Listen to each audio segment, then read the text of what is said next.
Welcome. Feel free to join me around the campfire tonight and allow me to tell you some tales which have only ever before escaped the lips of dead men. Now let me ask you a question, traveller. Have you heard of the Sierra Madre? The large fortress out there in the wasteland waiting to be found by those enchanted by its calls of riches and a chance to begin again?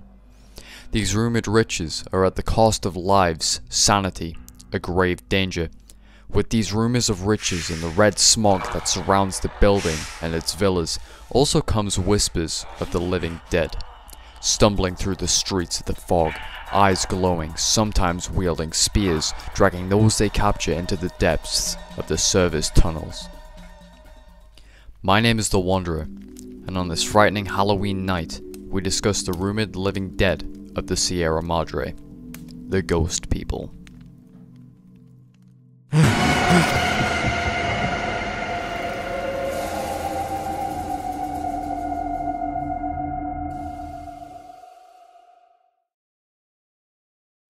From rumours to old world articles in newspapers and magazines I have read, the Sierra Madre was what the old world called a holiday resort, a place of luxurious relaxation and gambling and casinos. I imagine they played a handy amount of blackjack and caravan there, a jolly old time. The casino and its surrounding city was created and funded by a one Frederick Sinclair, a rich and powerful man, and he intended the place to be a place where people forget their fortunes and begin again. Gamble their wealth away. With Sinclair being a wealthy man, he ensured that the Sierra Madre was outfitted with the most recent updates in technological advancements, robotic vending machines, artificial intelligence hologram casino workers, barmen, maids, and more.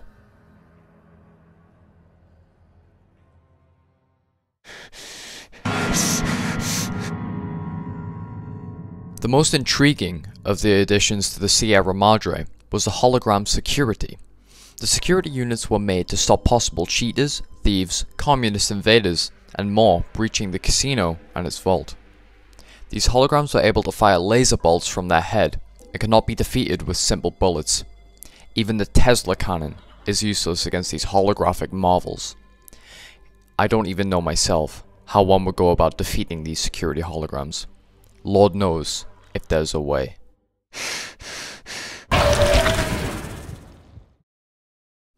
After the bombs fell, the materials that made the city of the dead corroded over time and added to a mysterious gas to create what storytellers and crazy theorists would call the cloud, a thick red mist that shrouds the entire city in a red gloom, a crimson tomb for a long forgotten city.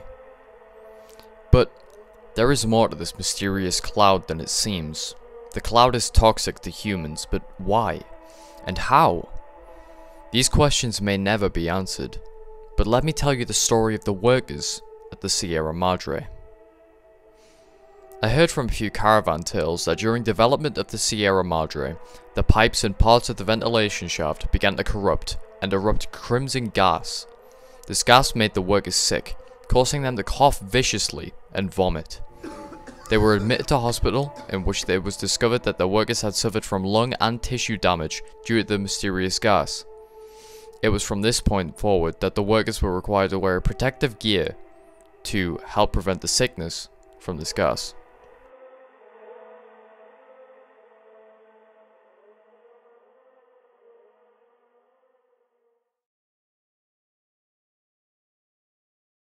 Sinclair and the people working for him demanded protection against this gas from a research station named Big Empty, in which they were swiftly supplied with hazmat suits to help in the building process.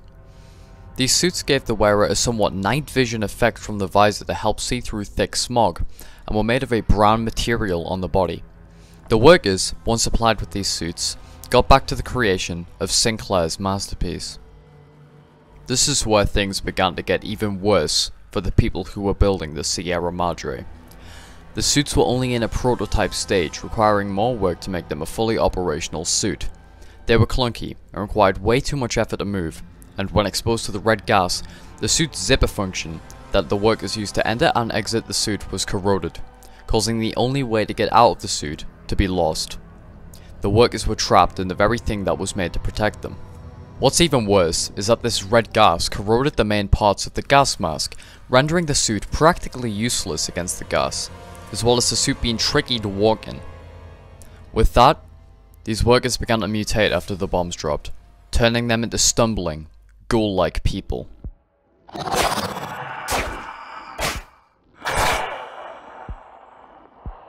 Their muffled screams can still be heard behind their masks, glowing eyes through the thick fog, the clanging of their handmade weaponry echoing through the villas. The ghost people seem to exhale this green mist which directly opposes the red mist. Perhaps this is a radioactive byproduct of the cloud?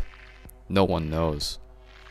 The most eerie thing that I've heard about these creeps is that they don't die. You shoot them down, they'll get back up again and again until you blow one of their limbs off. Let's hope you don't fall into your feelings of greed and end up unconscious and getting dragged away into the cloud by these things, huh?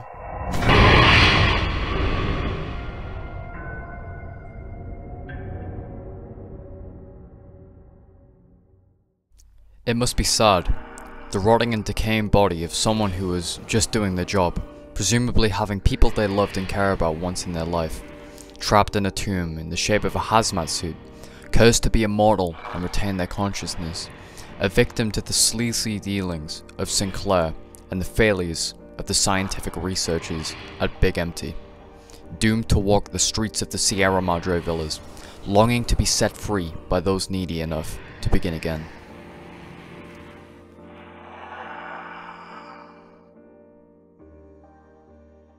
But hey, that's just a wild wasteland tale. Or is it?